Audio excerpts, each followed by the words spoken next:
Okay, so let's see. Ooh. Okay, y'all, I always kick my cameras. Let's see if I can explain this right. I do get a lot of questions about how I create my rune prayers and rune stories, and I'd like to give as quick of a process walkthrough as possible.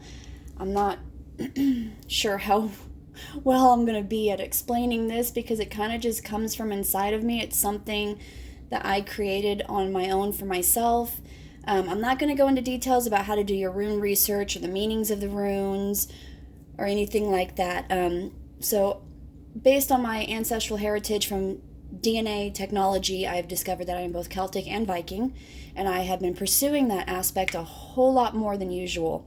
So, I took this whole Ogham alphabets are usually written in a full line straight down, and it's got, lines that represent different letters or different meanings, but mostly it's like writing a real language, A, B, C, D, E, F, G. But I decided to take that concept in theory and mix it with bind runes and other runes to get a message across. So I use these during my rituals and my spells to, it's basically a prayer or a story. And at the top, I always start with my person. Like, who am I? Is this specifically just for me, or am I asking for divine intervention? If I am asking for divine intervention, yeah, I made this pre-video to make it easier because these are all my notes and it's just so much to go through. So I narrowed it down to this. So like I would put this symbol at the top for ancestors, this for just regular spiritual, divine energy. These two symbols I represent with man. I wouldn't really say God because each rune in the runic alphabet kind of represents their own god and goddess individually. I would probably say masculine energy for these two. Woman and, feminine energies or dynamic power. So I would always start off with that. And if I'm wanting to like speak to myself, like this one right here, this is, I've already forgotten what this one is. This one is actually a health sigil. Mostly because I'm having, well, I don't want to get too personal, but it's for reproductive health. I'm not trying to get pregnant. I'm just trying not to be in full-blown pain all the time. So I put in different symbols for what I want to represent for that, but it gets complicated. Okay, so then I do my research. I find out, like, for this one, I'm doing wisdom. So I wrote down the different runes that I could use for this prayer sigil or this story and the different meanings for them. And then I also included bind runes that are already created. So let's get started on one of these. First, I just start with a normal piece of paper, or you can do, I like to do it on construction paper or black paper, and then I'll use paint pens, but I'll usually practice with it first. And we're going to go ahead and do a long one. So let's say I prefer asking my ancestors for divine intervention because a lot of my spells involve blood magic. So I have a direct link with them. I trust them. I have more faith in my ancestors' knowledge of what's best for me than I do in a god or goddess because they have their own agendas, whereas my ancestors are most likely for the benefit of my family or my own success. So we'll start with ancestors. So this is basically like to whom it may concern. So, dear ancestors. All right, now I'm seeking wisdom and knowledge. So maybe my next step will be, okay, now when I'm also creating this, I also have to think about, while I'm asking for these things that I want my ancestors to bring forth into my life, I need to also think about the attributes or the special needs that I would need to acquire as well. Like, if I'm looking for wisdom, I'm going to need endurance, because that's a lot. Wisdom is a lot of information. You're going to need endurance for studying and research and for opening your mind. I'm going to need something that talks about discipline, using my knowledge for for good, not for evil. Maybe having success in speech and writing so I can properly translate what I'm learning, what kind of wisdom I'm receiving. And whenever I go to speak about my wisdom, that maybe it will come forward in a beneficial way to somebody else. Creativity. I feel like whenever you're receiving wisdom, you kind of need creativity for something like that. You need to know how to interpret and engage with what you're learning. But anyways, so we started with who I'm asking, to whom it may concern, my ancestors. If you'll notice, most of these start off with some type of ancestral beginning. Now this one is slightly different because this one can actually represent ambition. So I'm asking my ancestors and ambition to give me ambition to go forth with these. Now this one was different. This one I created for a friend that was taking a test in college, and I did it for man, because he is a man. So I'm like, give this person specifically, I gave him a little bit extra power with divine energy behind him to give this person, this arrow here, give this person energy for success. Give them academic brilliance and success in speech and writing. Give them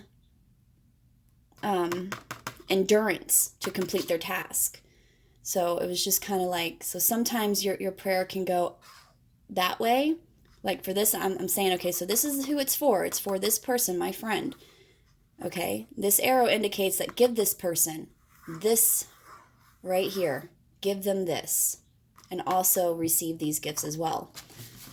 I'm trying my best not to make it too complicated. Okay, so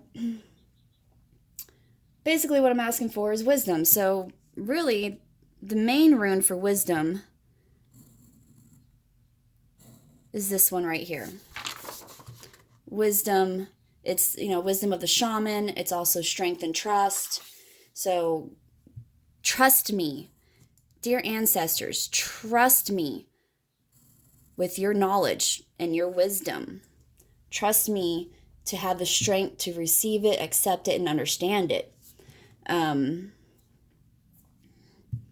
Sometimes I'll add little circles like this that kind of represent me as a whole, or that person as a whole.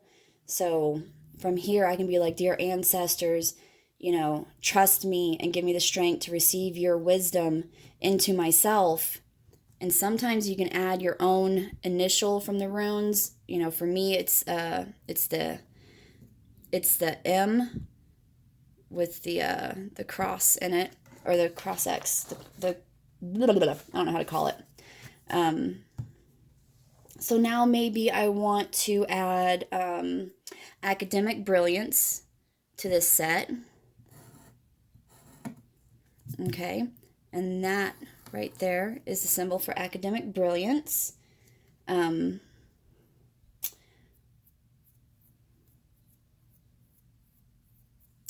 I'm wanting to enhance it to also add in success in speech and writing. Let's see, let me receive your spiritual gifts.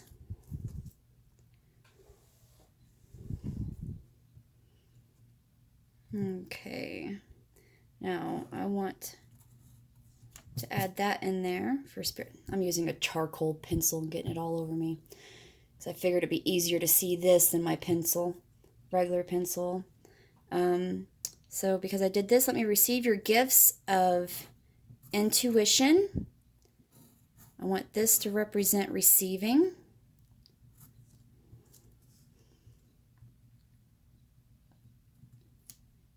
Fertile ideas.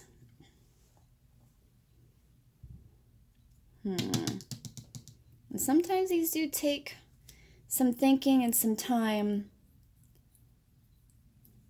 Okay.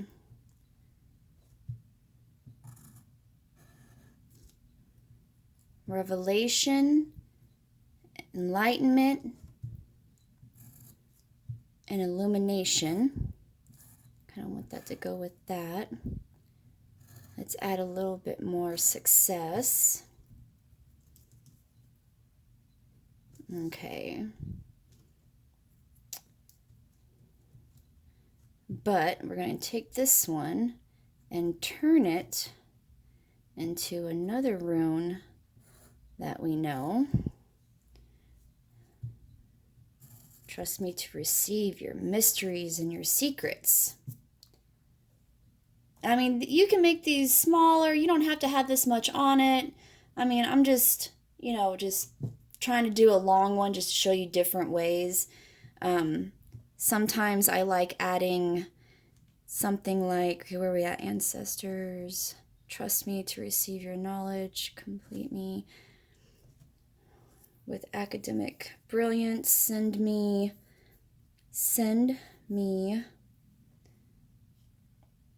ow, I have an itch, inspiration, vision, insight, creativity and fertile ideas, enlightenment, illumination, as well as trusting me to protect your mysteries and secrets. Okay, so from here, this would actually become a space where I would add a comma. So that is something I would do to add a comma. Sometimes whenever I'm ending a sentence, I just put a little X at the end of it. I just kind of, sometimes I do that, and sometimes I'll make a symbol like this on there to show kind of like a break in the prayer, but also combine these two together kind of deal. And then I'll end it. Now, how do you want... So, like I said in my last video, there's this whole idea that whenever you're doing a spell or intent or manifestation, you're creating energy to send out, to propel, and that you have to also follow that path. Now, this is the video about collective energy. So, this is where our prayer started. You can go this way or you can go that way, but right now we're going down this way. Where do I want it to end? Where do I want this is basically your sincerely with love.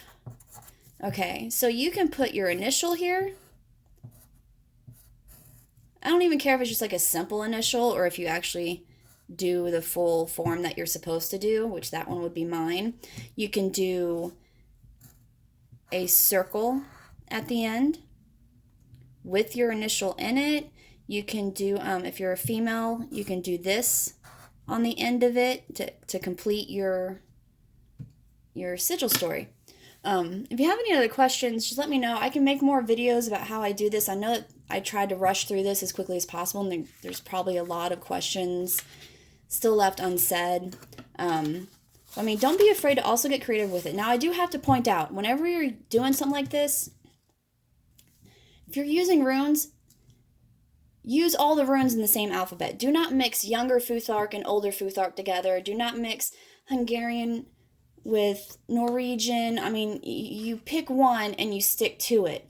Now this one, I added 2 circles at the end of this symbol. They're not part of the rune. These are my own adaptations to represent this reproductive organ of a uterus. So you can get creative. You can add your own symbology into it. You can even do things like this or like this. You can add lines next to it. You can add dots. You can add whatever you want to it, but just stick to that alphabet and make it original and creative to your own self. I hope that this was helpful. I hope that this video isn't too long.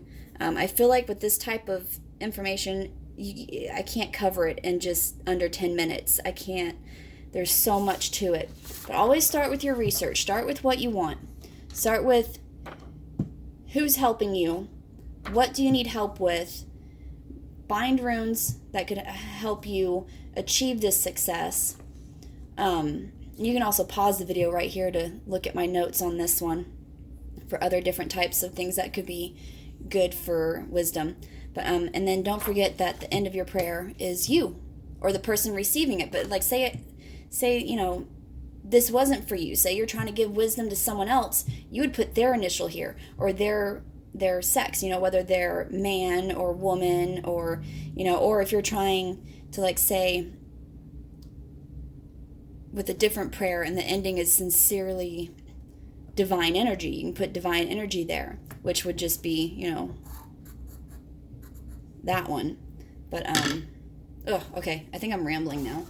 But if y'all have any other questions, just let me know, and I don't mind asking them. I do get asked about these a lot, and I will put out as many videos as y'all want to help y'all understand them better. There are so many ways to do runes or sigils. I mean, I've even seen them do sigils where they're like, well, they'll start off with something like this, but then they curve out and they create something completely different. Just, you know, I mean, there's all kinds of ways to do it. And yes, there are right and wrong ways. Sometimes it's all about finding what's right for you and doing your research. Never, ever stop learning. Did I spell that wrong? I don't know. I'm tired. I'm flaring up. Never stop learning. When it does come to runes, though, if you're wanting to find out more information, I find that looking at historical Germanic websites are some of the best places to look. Because one of the complaints I do hear a lot is, well, all the resources I see online, you know, each of them say something different. Yeah, there are multiple meanings to all of these runes, and some of them are made up. If you're confused, look at the common denominator. You know, find out, you know, if you have 10 sites and 8 of them are saying the same thing, then, you know, you go ahead and trust it. Trust yourself, trust your intuition. It's okay. If not, if you want more specifics, then look up actual historical sites for runic alphabets, for Germanic alphabets. You know, actually go to the real source, to the historians who have been studying this longer than some neo-pagan culture appropriate person. You know, I mean, they're just doing it because it's cool. But all right, this switch here is out.